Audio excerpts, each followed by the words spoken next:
आज फरवरी में जो चुनाव हुए थे उसमें विसावदर सीट हम लोग जीते थे। उसके बाद हमारे जो एमएलए थे वो बीजेपी में चले गए, जिसकी वजह से ये उपचुनाव हुआ।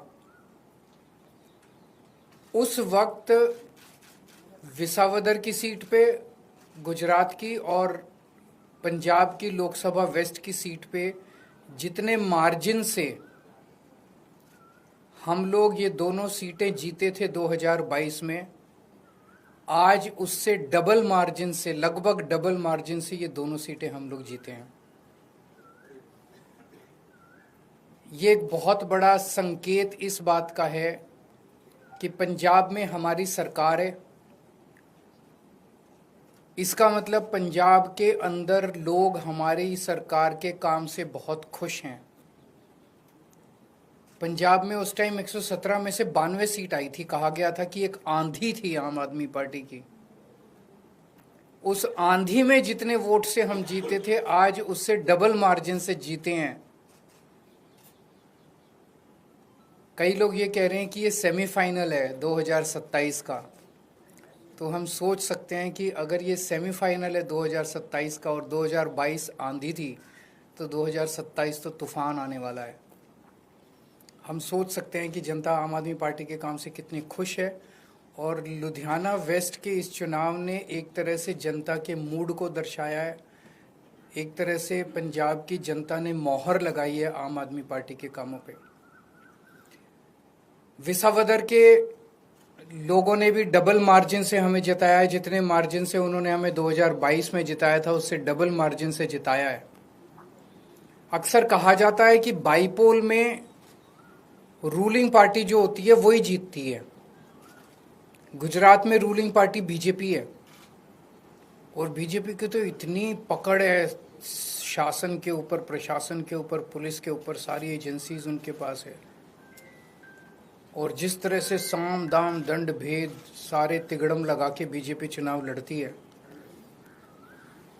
उनसे गुजरात के अंदर चुनाव लड़के जीत पाना तो बहुत मुश्किल है। तो अगर डबल मार्जिन से लोगों ने ये वोट दिया हमें, तो ये दिखाता है कि गुजरात के लोग अब 30 साल के बीजेपी के कुशासन से कितने ज़्यादा त्रस्त हो चुके हैं।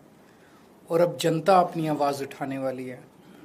जनता ने अपनी आवाज़ उठानी शुरू कर दी है। और ये दिखाता है कि आम आदमी पार्टी की पॉलिसीज़ के ऊपर और आम आदमी पार्टी ने जो पंजाब और दिल्ली में काम किया उसके ऊपर गुजरात की जनता ने भरोसा दिखाया है। आम आदमी पार्टी पे भरोसा दिखाया, आम आदमी पार्टी की लीडरशिप पे भरोसा दिखाया है।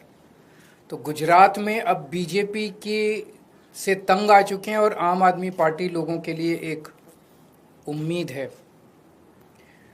2022 के चुनाव में कांग्रेस को 17 सीट मिली थी गुजरात में, आम आदमी पार्टी को 5 सीट मिली थी। पिछले 3 साल में कांग्रेस के 5 एमएलए छोड़ के चले गए बीजेपी में। आम आदमी पार्टी का 5 में से 1 एमएलए छोड़ के गया बीजेपी में। इन 5 सीटों पे जो कांग्रेस के छोड़ के गए थे, पिछले साल चुनाव हुए थे, 5 की 5 सीट कांग्रेस हार गई और बीजेपी के पास चली गई। एक सीट पे जो बीजेपी ने हमारा एमएलए चोरी किया था, आज बीजेपी से हम वो सीट वापस छीन के ले आए हैं। इससे ये दिखाता है कि गुजरात के अंदर टक्कर सीधे बीजेपी और आम आदमी के पार्टी के बीच में है। अभी भी 2 सीटों पे चुनाव हुए, 1 सीट बीजेपी जीती है, 1 सीट आम आदमी पार्टी जीती है। और ये दोनों जगह चुनाव कांग्रेस और बीजेपी मिलके लड़े। अब कांग्रेस का स्टेटस सभी राज्यों के अंदर एक ही रह गया है, बीजेपी के हाथ की कठपुतली बनके बीजेपी को जिताने की कोशिश करना। विसावदर के अंदर जिस तरह से कांग्रेस ने, दिल्ली के अंदर सबने देखा जिस तरह से कांग्रेस ने बीजेपी की मदद की। विसावदर के अंदर जिस तरह से कांग्रेस ने बीजेपी को जिताने के लिए पूरी एड़ी चोटी का पसीना लगा दिया। पूरी की पूरी कांग्रेस की लीडरशिप, टॉप लीडरशिप जो है वो बीजेपी की जेब में बैठी है, बीजेपी के हाथ की कठपुतली है। एक कांग्रेस का आम कार्यकर्ता बीजेपी को हराना चाहता है, एक कांग्रेस का लोकल लीडर अब बीजेपी को हराना चाहता है, लेकिन कांग्रेस की टॉप लीडरशिप वो देखता है कि वो सारी की सारी बीजेपी की गोद में बैठी है, बीजेपी की हाथ की कठपुतली है, बीजेपी की जेब में है। तो आज मैं इस मंच के माध्यम से कांग्रेस के आम कार्यकर्ताओं को भी कहना चाहता हूं कि कांग्रेस से उम्मीद मत करना कि वो कभी भी बीजेपी को हराएगी। उनकी बहुत कोजी रिलेशनशिप है टॉप पे।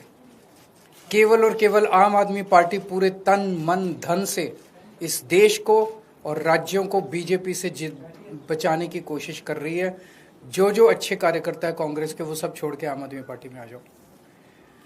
अगर आपको कोई एक दो क्वेश्चंस हैं तो एक सीट खाली, क्योंकि आपके लुधियाना वेस्ट से जो चुनाव लड़े वो राज्यसभा से गए थे, तो ये सवाल खड़े हो रहे थे, लंबे समय से चर्चा थी कि राज्यसभा से कौन जाएगा, आपके नाम की चर्चा चली। चुनाव में विपक्ष ने ये सवाल किया था। राज्यसभा से कौन जाएगा ये पॉलिटिकल अफेयर्स कमेटी तय करेगी हमारी, लेकिन मैं नहीं जा रहा, केजरीवाल नहीं जा रहा। आपने तो मेरे को कई बार भेज दिया अभी तक। मैं राज्यसभा में नहीं जा रहा, लेकिन कौन जाएगा ये पॉलिटिकल अफेयर्स कमेटी तय करेगी। Thank you.